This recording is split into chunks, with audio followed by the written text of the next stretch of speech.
Hey guys, welcome back to Seller Sessions. Returning to the show is John Hefter. John, a lot of people would know John from within inside of the community. He's one of the co-founders of Thrasio. We'll get into more of his story, where he's at the moment, but I thought it'd be good to get John onto the podcast, and then we can kind of chat a little bit about the glory days and then the changes, and then we'll look at what John sees coming in the future and what's coming down the pipe for sellers, etc. So, John, welcome back to the show. Yanni, so good to see you again, man. Happy to be here. You too. You too. All right. So everyone knows the Thrasio story, fastest growing, profitable startup of all time, etc., etc. Unicorn, 2019. Boom. Let's land in January 2022. So January 2022, deals start to slow down. March, the layoffs come, not just for Thrasio, but for others as well. And at that time, we had seller sessions in May, and the week before that, we didn't know what was going on because of additional layoffs, and you'd left your main post at Thrasio at that point. So it's kind of an interesting week because a lot of people were asking questions. I wasn't sure you were coming, but I'm glad you did. You come to the event and stuff. So what a ride. I mean, let's start there. I mean, did you ever see yourself on a bullet train like that and that 2-year run? And what are some of the weird boundaries? What some of the takeaways you took from that? Oh, Carlos and I just saw him the other day. We're neighbors down the street, and we had this vision of having a neat little Amazon business that would allow us to take hikes every afternoon and talk about business in our little office here in Massachusetts. That obviously didn't happen. We went from 4 of us to 1,600 in about 12 seconds. It was crazy, chaotic ride that was incredibly stimulating and enjoyable, but certainly something that it's not for the faint of heart. Let's put it that way. But it was wild. We never expected the money to come in that fast and hard. We raised almost $4 billion. It's a crazy number, right? And we did it in 3 years and change. The rest of the space sort of followed suit, but it created what in essence is a story that's been told hundreds of times in different markets. We can go back to a gold rush or like a silver rush. Someone finds a streak of silver in the Colorado mountains, right? And then 7,000 people move to Colorado to try to find more silver, right? Eventually there's just all the silver's gone. There's only enough to make a few people rich, and the money dries up and things kind of move on. And that's the cycle of the market. But then eventually most of the people kind of go away. The money dries up. We find a stasis point, and then it grows again. And that's sort of the ebb and flow of almost every market. And that's in essence what happened to our space. Money was cheap and readily available. Billions of dollars were raised. There wasn't enough high quality people there to manage the assets that they obtained. Also, multiples went beyond the point of where they're accreted for a business, right? So they went too high to get a return on your investment that was fair and reasonable. But because there was so much money that needed to be deployed, people needed to take high risks investments in businesses and overpay for things. And that sort of created this perfect storm, so to speak. For my previous company, it's a natural cycle. Look, and investors are there to get the most return on their investment, and they want ultimate efficiency, and they want things to be as profitable as possible. It's an understood part of the game. And when you're growing a business and you're sort of growing it for the future and this continued trajectory upwards, when the trajectory slows, your hires are way ahead of where you are. And at some point you need to level set in order to run your business in the interest of your shareholders. It's a natural flow that happens in literally every industry. So what we did in essence was just the whole industry followed this sort of hyper compressed cycle that's very natural. And so now I think we're at a very interesting spot where we've gone through this sort of first boom, explosion, down, and now sort of leveling off. And I think we're going to find ourselves kind of following a nice sort of steady market upwards over the coming years. Yeah. So what do you think is next? Because obviously a lot of people give their predictions, and look, it's standard. You know, you'll probably hear it yourself. Is like there are mistakes made, right, by different people, and it's part of the course. But you get that kind of the misers out there who shit on aggregators and everything else. And one of the things I said and stand by today made a lot of people a lot of money. There's a lot of Amazon sellers who really benefited from it, and for me, that's great, you know. And and it's easier said when you're on the outside and you've got your own set of optics and have your opinion on it. But I think aggregators have been good for the space. But I just want to get your perspective now, being the leading aggregator at the time. Obviously, criticism comes from below. So you've got not only the turn of what's been happening with the industry, and not call it imploding or anything, because it hasn't. Like you said, it was a natural cycle outside of this industry. It's just all very new to us, but this is standardized across other industries. What was you dealing with in terms of the other aggregators? Because obviously there gets to a point where you're number one, so you're not always going to be liked. In your competition, you've got lots of other super competitive people. How was that managed? And can you clarify the question a little bit, Danny? Like what? Yeah. So let me be a bit clearer. Yeah. Is that being that you were the top guys, you were easy pickings for rumors, attacks, and everything else in terms of jealousy and everything else, because you were the number one, you're the dominant force. Yeah. Do you see what I mean? How is it that you were able to manage the relationships in the market? Because everyone's going after this Paul, aren't they?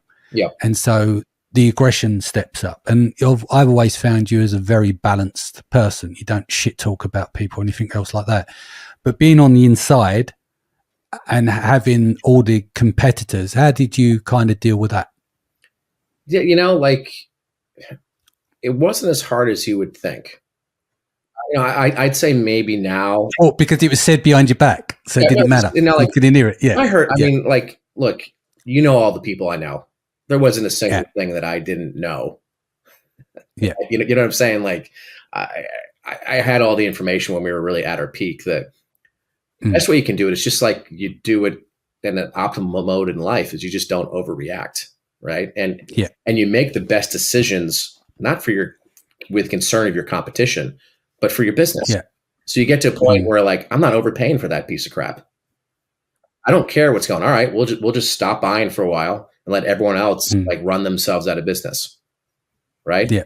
Oh, everyone's competing with us. I remember that like some of our, even these sort of higher level competitors, one in particular, literally I was like, that website's really well done and really well written. Why? Because they used my exact copy that I wrote for our original website. It doesn't bother me. It's just it's the process of life. And I think what you do is you just look at what's in your best interest. You try to remain calm and measured, and if you operate with that and don't really worry about the noise or take anything personally, you're way better off. And so for me, I didn't care.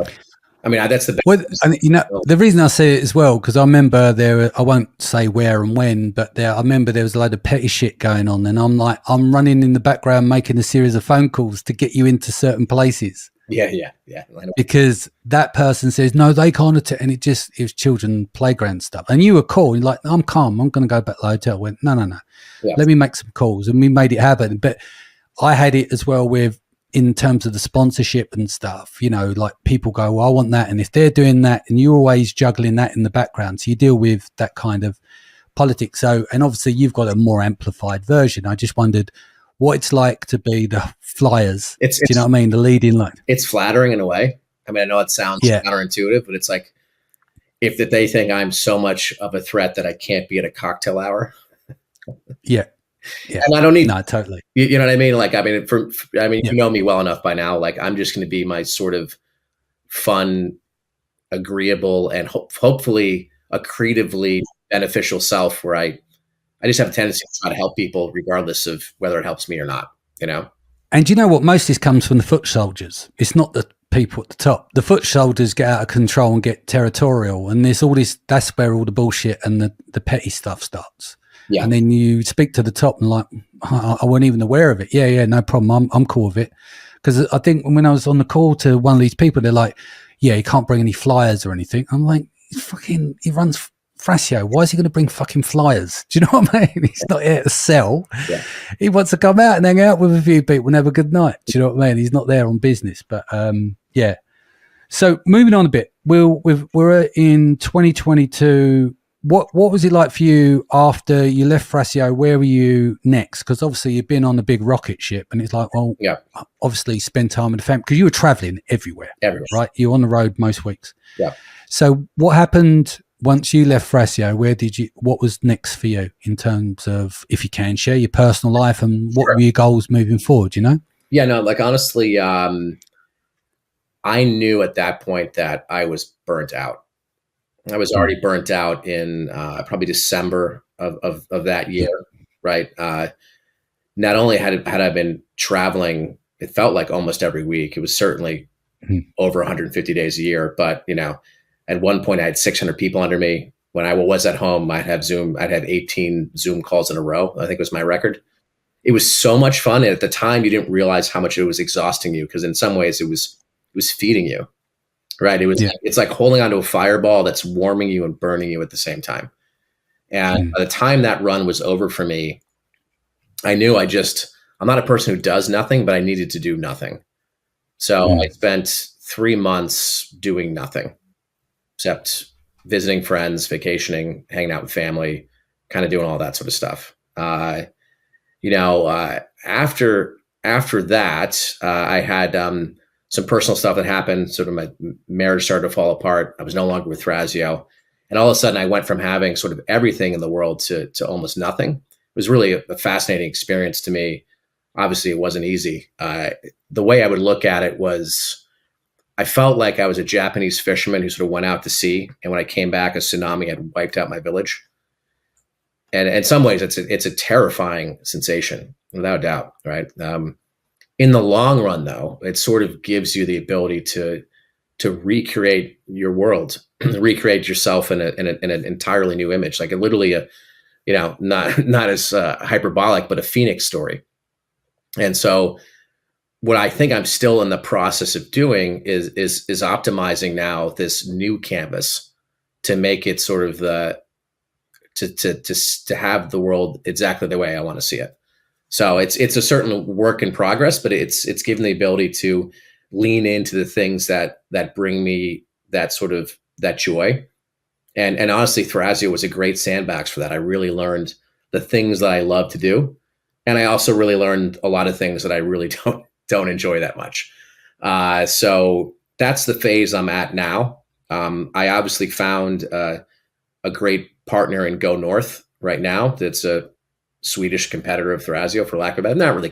Which is interesting, because I put a panel together at an event, and that's the first I introduced you guys, didn't I? To Johan. I wouldn't have. There's no way I would have be sitting in meetings in Gothenburg and Stockholm without your sort of intervention, or me just deciding to come to London because I felt like I. Yeah, I mean, it wasn't me, but what happened? It was serendipity. He's there, you're there. I put you two together for a conversation.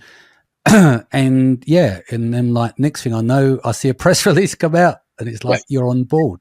Yeah. So let's talk about that, because like I love Johan. He's a seller himself. You know, he's been friends with him for a number of years. I think he had about 6 brands. He had a massive brand team, and then he was telling me about setting this up, and he's very excited because he comes from a very excitable seller perspective. Because I remember when we were doing the panel, you had him on there, which he was a brand new, and then you had the other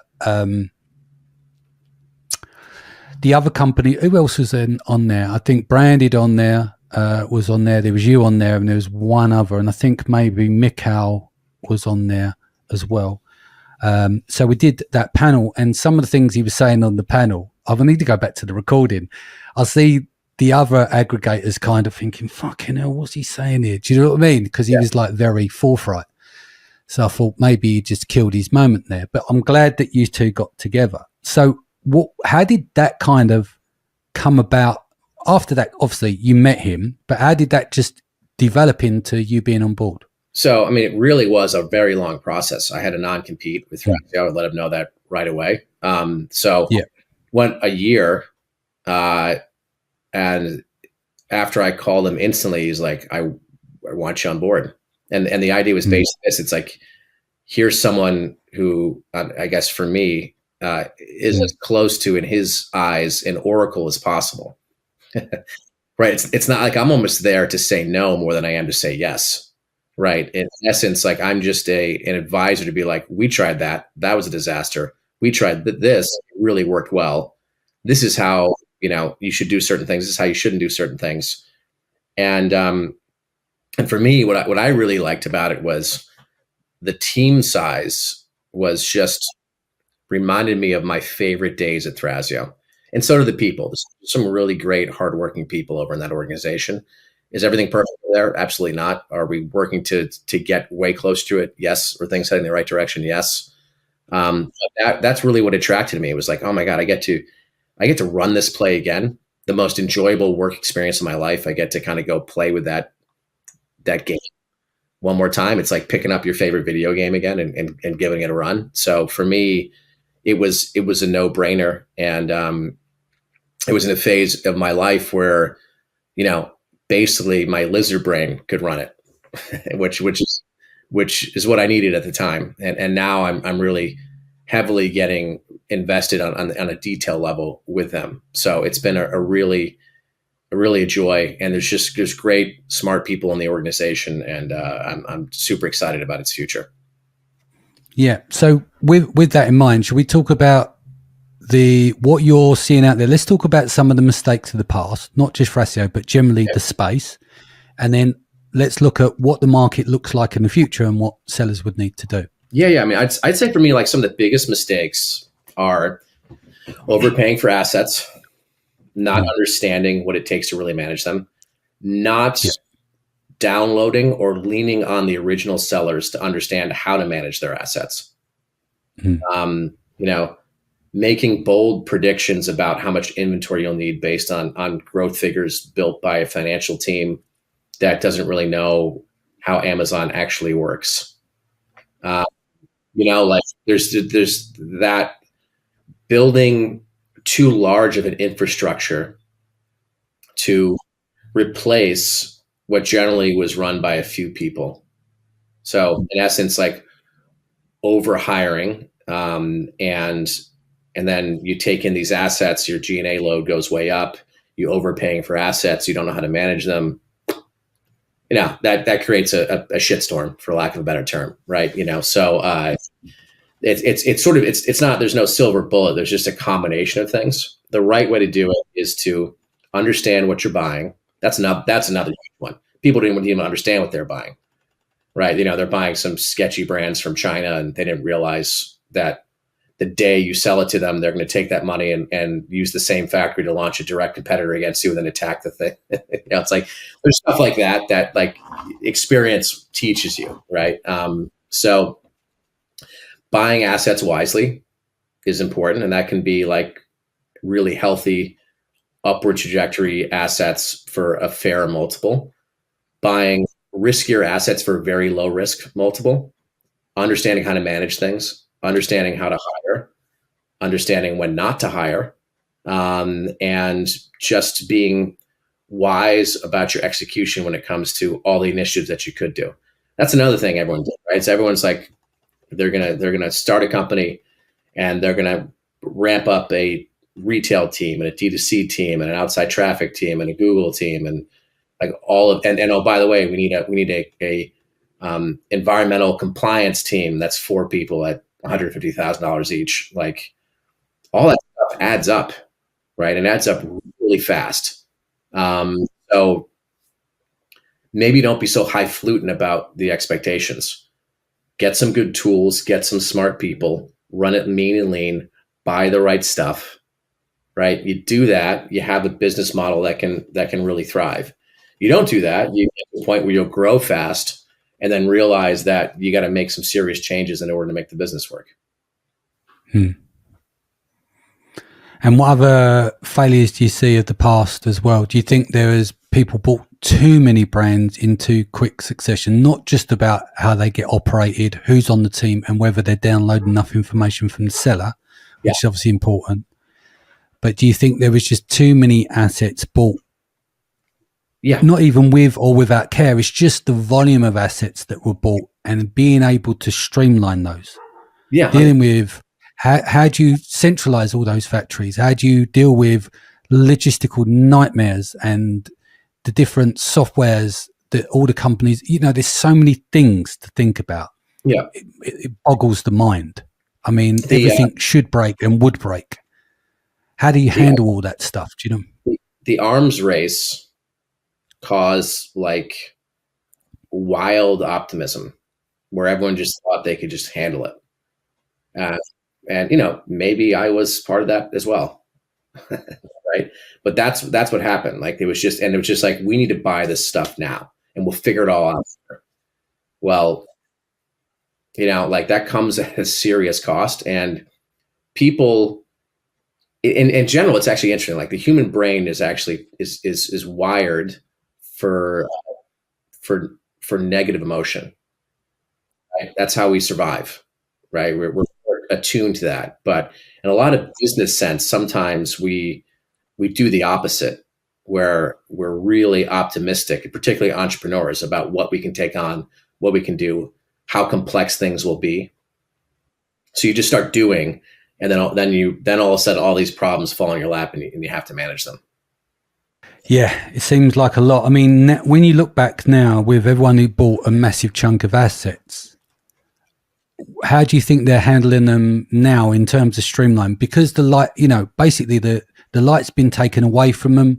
It's gone quiet on the aggregator front. People stop buying, and now everyone is kind of summing everything down. It's like, how do we make all this work? Yeah. Being on the outside, but now being on the inside over with Go North. What do you think a lot of these aggregators are doing now to turn this around, to bring the confidence back on point with more money being raised to their go and buy again? Well, some simply won't recover. You buy something for 7x, it's a piece of garbage. I don't care how good you are at management. Yeah. It's a failure from a money perspective. Others are learning how to cull their assets that are no longer useful for the company, create maximum efficiency of management, reduce their SKU count significantly, lean into the things that are working, right? And harmonize the business so they're able to take on new business in a healthy way. And those ones will do well. And some other ones will do well by just slapping themselves together with another large company in order to create something that's accretive. That brings its own problems. But that's where the space is going, is elimination, consolidation, and then the people are able to sort of like create this sort of healthy, lean business, right? They can be small, they can be big. Those are the ones that will sort of carry on in the future and be the future of the space. The idea, though, that there'll be 100 Amazon businesses for sale in a month and they'll all close, I think those days are long gone. But absolutely, I think we've had the biggest cycle we're ever going to see, and then next one will be a bit more conservative. Yeah, I think we see multiples will go up and more buying will take place, more confidence returns to the market at some point, but will never be like before, which is fine. And I feel sorry for some of the sellers that obviously lost out on deals when in January and everything kind of slowed down and they're mid doing deals.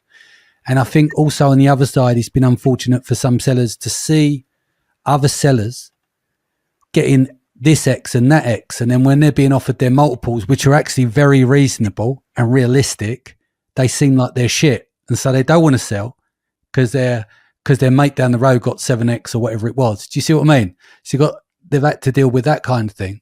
And now you're seeing a lot of brands going, okay, well, we'll scale it ourselves. And I think people are struggling a bit out there. There's a lot of issues with margin suppression.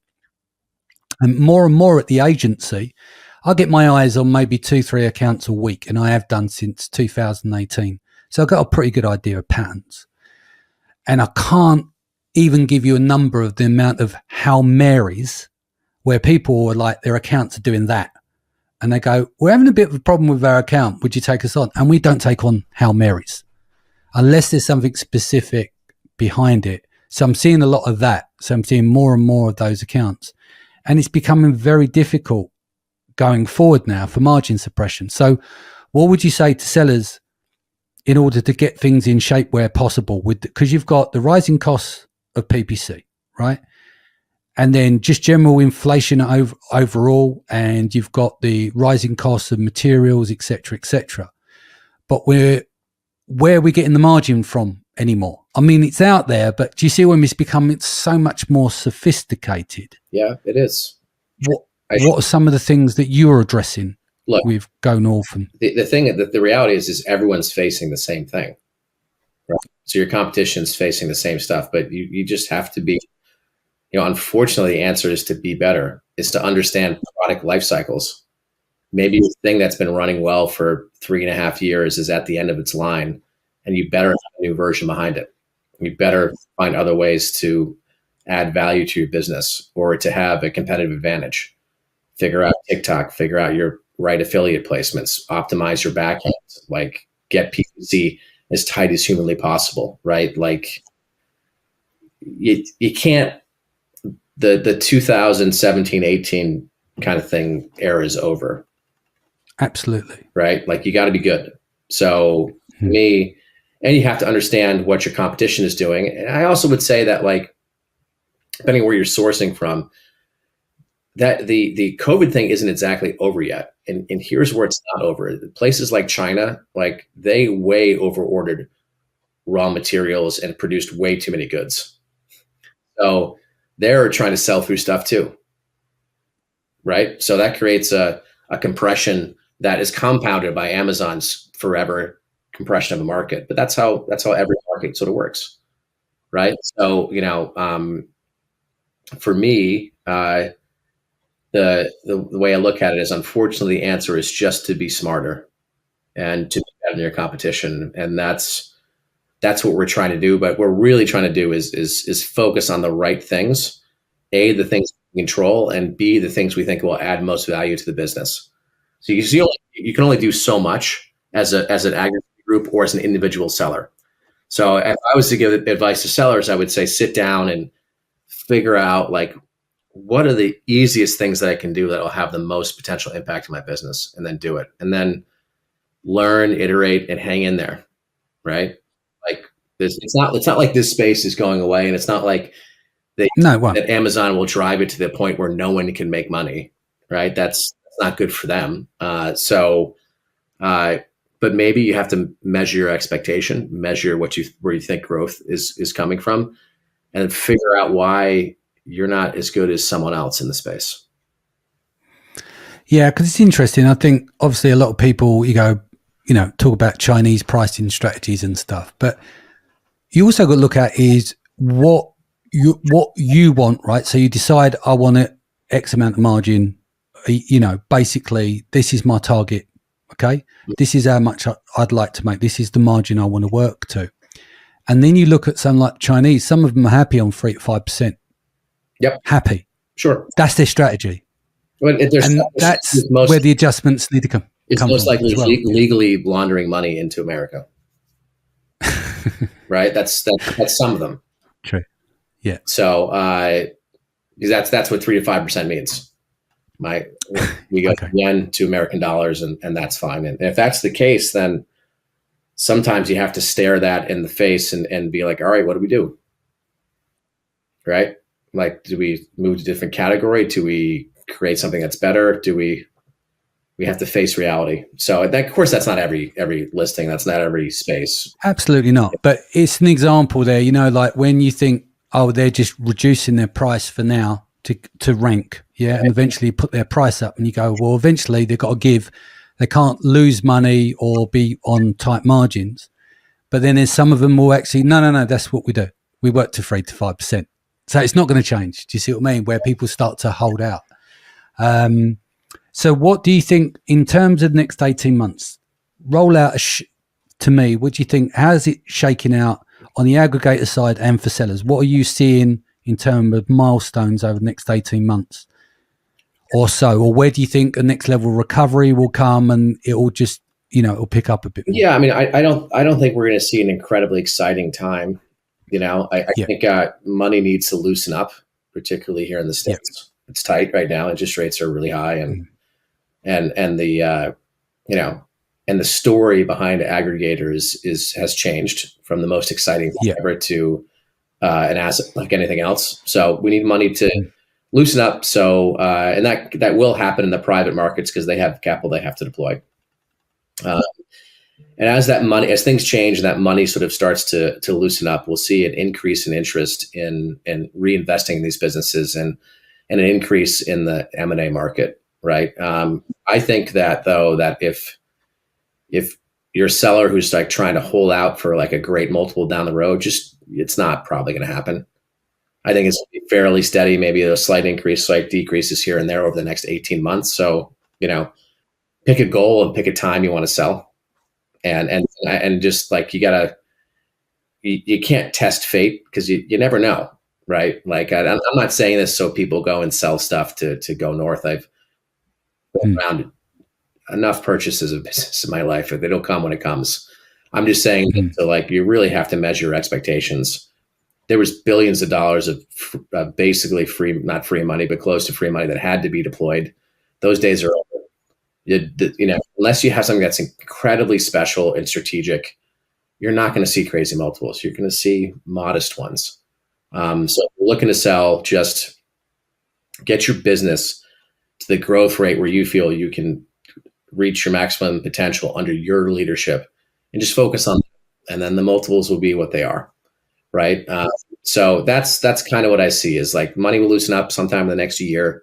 We'll see a little bit of a rise and increase, but things will be kind of slow and steady. That's my prediction. Look, prediction. What are they worth, right? What do you know? You only ran a unicorn, right? Exactly, but still, that's still like, so what? No, I'm joking. It's like it could be anything. Yeah, absolutely. So obviously you mentioned that you don't see much of a shift in multiples, but do you think we'll start to see more movement and more spending in the next 18 months, even though it'd be more cautious? I think it's And possible. what do you think they'll be looking for when they're buying? I think it's possible. And this is what I think. I think the larger players, let's go north that for a minute, right? Like the larger players are at the point now where they're like, all right, we've done consolidation. We figure out how to manage things. Like our business is efficient. We've proven to our investors that we know what we're doing. We're ready to start buying again. And I think that period is coming, and that will spike some interest. Now I would guess that there'll be more of a narrow thesis for most of them now. They'll be like, this is what we're good at. We're good at beauty. We're good at supplements. We're good at health, or we're good at outdoor, whatever it is, right? And they're going to lean into the things they're good at, or they have a very specific thesis that now we've had 2 years, 3 years, 4 years to look at our portfolios. This is what works for us. So this is the model we're building for what we want to buy. And we're only going to buy those things. So that's kind of, I think the days of like, we'll just take anything that's a decent multiple, those days are over. It'll all be strategic. Interesting. And so where are you planning on taking Go North now? As you said, it's one of the smaller aggregators, right? Because it started a couple of years ago. It's the first and only aggregator, I think, in Sweden. Is that right? Yep. Yeah. About 30 brands.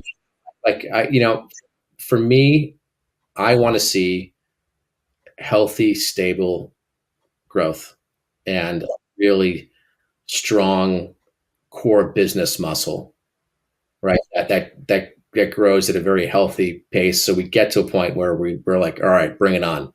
I want 10 more big brands because we can handle it. We know what we're doing. Our systems are in place. Everything's going to run well. That's the goal, right? It's not like, I don't want, honestly, Danny, I don't want to go through the same thing I went through before. No. Right. I'll go sell software. I don't, like, I really like, I want to do it in a way that's controlled and healthy and really is a benefit both to sellers and the company. And so that's sort of my MO for the coming year as their senior advisor. Yeah. What's the best advice you've ever been given? Whew. That's how I ramble on, Danny. This is a really hard thing Go on. for me to I'll put you on the spot there. pinpoint. I mean, for me, like, I know this is so basic and simple, but like, in spite of everything, just getting up every day and keep on trying, and not to be afraid to fail, and actually see failure as a necessity in growth, is probably, outlines the best sort of advice that I have. And, things are never as bad when you're at your lowest as you think they are, and they're never as good as you think they are on your way up.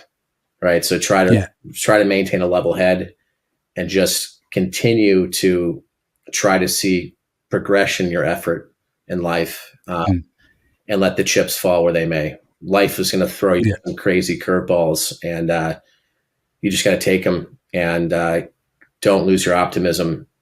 And that to me is sort of encapsulate what I would say is a really good piece of advice. And the last one is just treat people well. The idea that like you're going to get screwed over by a few people time to time, so what? Like, the benefit you get by generally being open and giving so far outweighs the few times that you get burnt, even though those are harder to forget. Well, you know what they say about revenge: dig a grave for yourself and dig a grave for them. Yeah. You end up doing 2 burials, sure, and it leaves people bitter. So no, I totally agree. And John, what a ride, man! Yeah. He was on the biggest unicorn space rocket ship, or whatever you want to call it, out there. Yeah. And then came the crash, the party was over, you went home, and everything was gone. Like you said, you literally had everything and went to nothing again in terms of family life and stuff. And you've rebuilt that. So I think people need to take that on board, like as an entrepreneurial story, that you have to ride the peaks and the valleys. You can't just get to choose. And your mindset and how you think about it is going to be the difference. And especially not having a victim mentality. I mean, we live in a culture now which is just full of entitlement, lazy, and victims, like celebrating victim status. And I think we need to get back to getting back to our core selves. Do you see what I mean? And understand that life's going to punch you in the face a few times, but it doesn't mean you shouldn't get up. So congratulations on the ride. I built a good relationship with you over the years, and I'm looking forward to where you take things next. All right, buddy. It was great to be here again. You too. Before we go, if people want to reach you, as the best way to reach you? Yeah, I check LinkedIn once a month. You can reach me at my email. It's As you say, you're not boots on the ground. As you said, you're the guy that says no upstairs when you have ankles. Yeah, that's you. I'm in Instagram too. I don't check that very often, as you know. I miss some days there. Jonathan Hefter there with an H. John.hefter@gonorth.co if you want to email me directly. Excellent. All right, John, great. Thank you for joining us today and being so candid. Guys, thank you for joining us. Sharon will be up next week. Take care of yourself and your family, and I'll see you again soon.